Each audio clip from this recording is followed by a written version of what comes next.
Men like you don't sit up here. But when the engines roared in crisis, he was the only one who could keep them alive. Airports are strange places. They carry the rush of time, the blur of faces, and the invisible weight of untold stories. People move with urgency, dragging heavy bags, checking watches, whispering prayers that their flights won't be delayed. In that storm of strangers, one man moved differently. Marcus Brown wasn't rich, at least not in the way the suits and the polished briefcases around him were. He wasn't dressed in designer clothes. Didn't wear an expensive wristwatch that screamed success. His blazer was simple navy, pressed but a little faded at the edges. His shoes carried the quiet polish of care, not wealth. To most, he looked ordinary, just another passenger on another flight. But there was something in his walk, something subtle in his stillness that suggested discipline, like a man who had spent years learning how not to panic when others lost control. He moved through the security line quietly, nodding politely to the officer, placing his carry-on on the conveyor belt. No rush, no arrogance, just calm. The world rarely noticed men like Marcus, but today, the world would. As he reached the gate, a group of businessmen in crisp suits walked past him. Their laughter filled the waiting area, sharp and careless. They didn't look at him twice. Marcus sat down in a corner chair, opening a worn leather-bound notebook. His fingers traced the words he had written inside quotes. Reflections, lessons from life. Words that anchored him when the world tried to shake him loose. When boarding was called, Marcus joined the slow-moving line. People were tired, irritated, ready to sink into their seats and escape into screens. Marcus simply carried his bag on his shoulder, eyes calm, and walked forward. Inside the plane, he breathed in the sterile, recycled air. The cabin crew smiled the practiced airline smile. He nodded back, moving past the first rows. His ticket read business class, seat 7B. The seat felt good, wide, with room to breathe. He placed his bag in the overhead compartment and settled in. For a moment, peace touched him. The steady hum of air conditioning, the faint chatter of passengers, the sense of a journey beginning. He leaned back, whispering to himself, another flight, another sky. He didn't know that this flight wouldn't just take him to a city. It would take him straight into a moment that would test his silence, his dignity, and his worth. The peace didn't last. Marcus had barely opened his book again when she arrived. The kind of woman you could hear before you saw. High heels clicking sharply against the cabin floor. A rolling designer bag trailing behind her. She wore confidence like armor, tailored gray suit, diamond earrings. Hair tied in a neat bun that didn't dare fall out of place. The flight attendant gestured politely. Seat 7A, right here, ma'am. She turned her head and her eyes fell on Marcus. A small pause. Then a smile not warm, but sharp.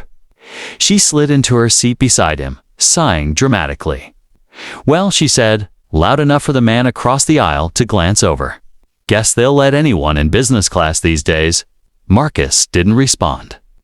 He had heard voices like hers before, in boardrooms, in streets, in restaurants where the price of the menu decided who mattered. He kept his eyes on his book. But silence didn't stop her. You here on business? She asked, pretending curiosity. Or, let me guess, they upgraded you by mistake. It happens, you know. They try to make travel look inclusive. She chuckled, tilting her head like she had made a clever joke. The words weren't knives, but they were poison. Slow, seeping, designed to sting. A man across the aisle smirked. A woman 2 rows ahead adjusted her earbuds, pretending not to hear. The cabin filled with the kind of silence people wear when they don't want to get involved. Marcus closed his book gently, resting it on his lap. He looked straight ahead, jaw set, eyes calm. The woman laughed again. Don't get me wrong. I just find it unusual. I mean, look at you. You're so simple. Those shoes, they don't exactly scream business class. Her words dangled in the air, sticky and bitter. She wasn't asking questions. She was making statements about his place, about what she thought he deserved. Marcus breathed deeply. He thought of his mother's voice. Years ago, son, when the world spits at you, don't spit back. Wipe it off and keep walking. Dignity is your armor. So he didn't answer. He simply leaned back in his seat and closed his eyes, letting her words fall into the silence. But silence can be misunderstood. To her, it wasn't strength. It was weakness. And weakness was something she could play with. You're really not going to say anything, she pressed. Wow, I thought at least you'd defend yourself. But I guess that's what separates real businessmen from passengers. A faint chuckle slipped from the man across the aisle. The woman smiled, pleased with herself. For her, this was a game. For Marcus, it was a reminder that even in the comfort of a first-class seat, the weight of history and prejudice still sat beside him. He opened his eyes slowly, turning his head just enough to meet her gaze. His voice, when he spoke, was steady.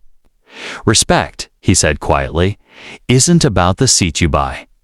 It's about the seat you give others in your words, in your heart. She blinked. For a moment, silence. Then, scoffing, she turned away, muttering under her breath, whatever. But Marcus wasn't angry, not yet. He knew storms had a way of circling back. And when they did, those who laughed in sunshine often trembled in thunder. And thunder was coming. The engines roared softly as the plane pushed away from the gate. Flight attendants moved gracefully through the aisles, pointing to exits, demonstrating seatbelts no one truly watched. But in row 7, silence had a heavier weight than the sound of jet turbines. Marcus sat still, his hands resting on his book. His eyes stayed low, but his mind was sharp, alert. Every word from the woman beside him lingered like smoke. Not because it surprised him. He had lived through worse. But because it was so predictable. The businesswoman had leaned back, sipping her complimentary champagne with a satisfied grin. Every now and then, she glanced at Marcus, almost daring him to react. But Marcus remained calm, his breathing steady, his posture straight. Inside, memories flickered. A classroom where a teacher had once said to him, "You're not Harvard material." A boardroom where his ideas were brushed aside until repeated by someone else. A restaurant where the waiter had asked if he could afford the meal before handing him the menu. The world had always spoken in the same tone. Different faces, same story. But silence was Marcus's choice. Silence was strength. His father had once told him, "When you wrestle pigs, both of you get dirty. The pig enjoys it. You don't." So he didn't wrestle. He simply held his silence. The cabin around him buzzed with quiet conversations, clinking glasses, and the tapping of keyboards from those already diving into emails. But for Marcus, that silence was training a rehearsal for patience. For resilience, for something bigger he didn't yet see. The businesswoman sighed dramatically, clearly annoyed that her words had not cut him open. But Marcus knew something she didn't. Storms are not answered with storms. They're answered with endurance. Hours in the sky have a strange way of softening tempers. The hum of the engines became like a lullaby, and for a moment, peace hung in the cabin. Some passengers leaned back with eye masks. Others scrolled through their phones, while children in the back giggled softly. Marcus reached into his bag and pulled out his old leather-bound book again. The edges of its pages were worn. The ink faded in some places. But every word inside was alive to him.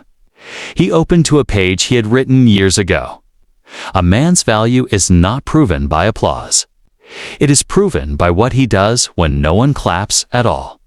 He read those words slowly, letting them echo inside.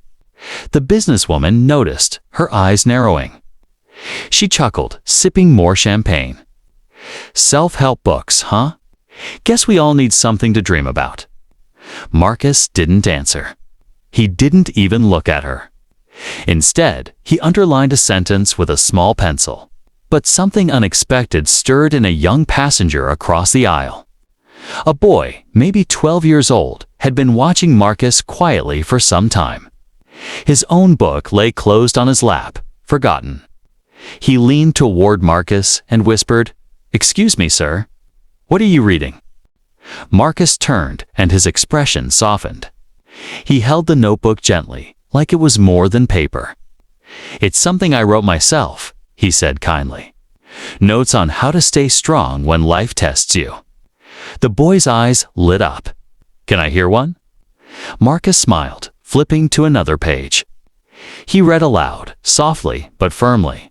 "The higher the climb, the stronger the wind. But the higher the climb, the greater the view." The boy nodded, whispering, "That's cool." The businesswoman rolled her eyes. "Oh, please. Motivational slogans. Next thing you'll be selling seminars." But Marcus didn't mind. For him, the boy's curiosity mattered more than the woman's mockery. He smiled at the child and said, "Remember, young man? Never let anyone tell you what you cannot become." For a brief moment, the cabin seemed to exhale. Peace had found its way back. The boy leaned back in his seat, thoughtful.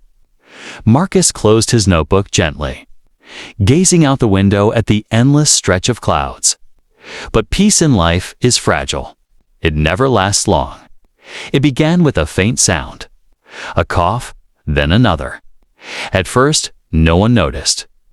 But then the intercom crackled with a voice that trembled. Ladies and gentlemen, this is your co-pilot speaking. We have a situation." Passengers looked up from their screens, their sleep, their conversations. The businesswoman frowned, lowering her glass. Marcus sat up, alert. The voice continued, shaky, almost panicked. Our captain is not well. He appears to be experiencing a medical emergency. If there is any doctor, nurse, or a medical professional on board, please make yourself known immediately." Gasps rippled through the cabin. Flight attendants rushed toward the cockpit. Their steps quick, their voices urgent. The calm, polished surface of the flight cracked instantly into chaos. The businesswoman clutched her seat armrests, her face draining of color. "What's happening?" she whispered. Marcus's eyes sharpened. He knew the sound of panic in a man's voice. He knew the silence that followed. He had heard it in battle, in missions where one wrong decision could mean the end. The co-pilot's voice returned, more desperate this time. "If there is anyone with flying experience, military, civilian, anything please. We need help. We cannot keep this aircraft steady alone." The cabin erupted in murmurs. Heads turned left and right. People searched with their eyes, hoping someone would stand. Fear grew heavy in the air, pressing down on everyone like gravity had doubled. The businesswoman beside Marcus shook her head in disbelief, whispering, "This can't be real. This doesn't happen." Her arrogance was gone, replaced by fear. But Marcus already knew. Life had just changed course.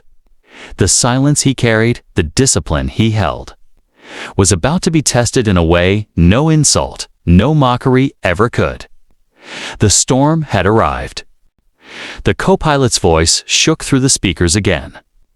"Please, is there any trained pilot, military or civilian on board? We need help in the cockpit right now." The cabin froze. Every second stretched into eternity. A woman cried softly. A man pulled out a small Bible from his bag. The boy who had spoken to Marcus earlier clutched his armrest, eyes wide. The businesswoman beside Marcus trembled, her nails digging into the leather seat. All the arrogance that had once flowed through her words had vanished. replaced by something raw, fear. She whispered, barely audible, We're going to die, aren't we?" Passengers looked around wildly, as if a hero might rise out of thin air. But no one moved. No one spoke. Then a young man from the back pointed toward Marcus. "Him. I saw him reading flight notes earlier. That guy knows something." All eyes turned. Dozens of faces stared at Marcus, hope and desperation burning in their eyes. Slowly, Marcus stood. His presence filled the aisle. Not loud, not dramatic, but steady. His voice was calm, controlled. "I served 12 years as a fighter. Pilot in the United States Air Force led me through." Gasps rippled across the cabin. The businesswoman's jaw fell open. The same man she had mocked was the man who might save her life. The flight attendants rushed forward, their eyes wide with relief. "Sir, please, come with us." As Marcus walked toward the cockpit, passengers whispered to each other. "A pilot him. That man. Thank God. Please, let him save us." The businesswoman sank into her seat, face pale. She replayed every word she had spoken to him, every insult, every chuckle. Her stomach twisted with shame. Marcus didn't look back. He didn't need to. He had learned long ago that dignity meant walking forward, not backward. Inside the cockpit, the scene was chaos. The captain lay slumped in his chair, pale and gasping for breath. The co-pilot's hands shook as he tried to steady the controls, sweat dripping down his forehead. Alarms beeped sharply. Marcus slid into the seat. His hands moved with precision, his voice calm but firm. "Talk to me. Altitude. Heading. Status of the autopilot?" The co-pilot stammered. "Oh, autopilot engaged, but turbulence is worsening. We're not stable. I can't." "Relax," Marcus interrupted, his tone like steel. "You'll do exactly what I say. We're going to land this plane safely." "Copy." The co-pilot swallowed hard. "Copy."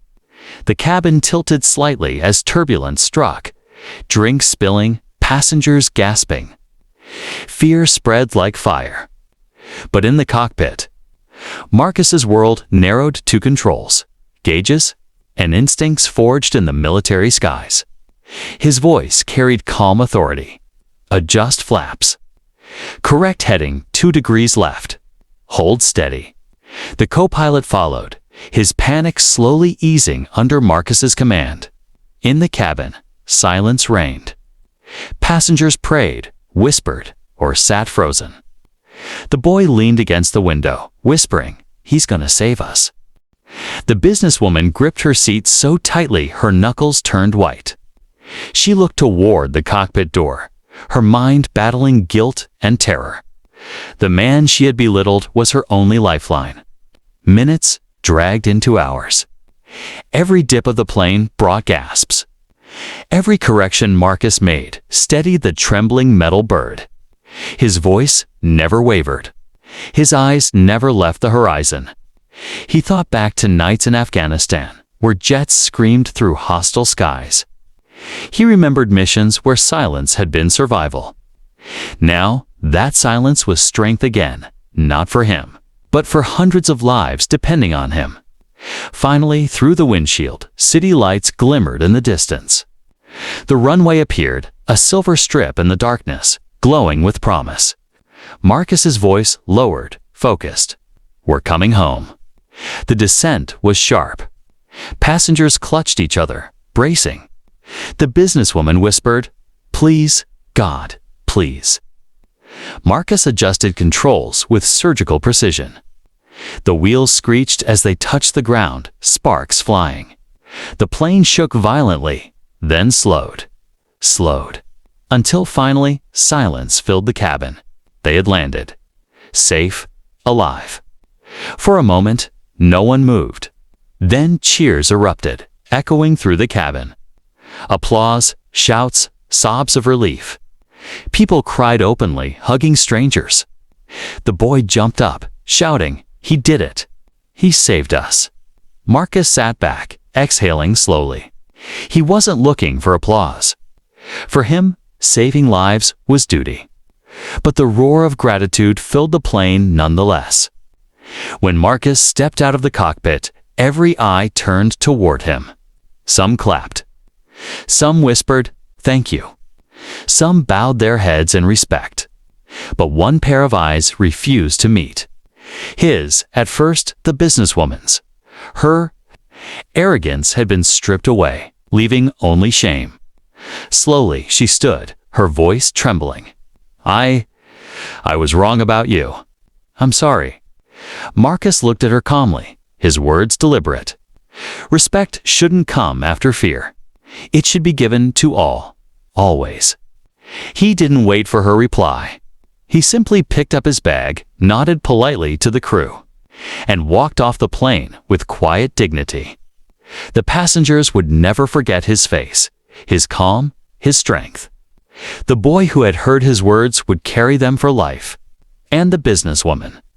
She would forever remember the day she mocked a man, who later carried her life in his hands.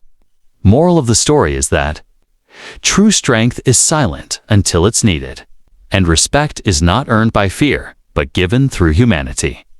Your turn. What's the life lesson you're walking away with? Tell us in the comments.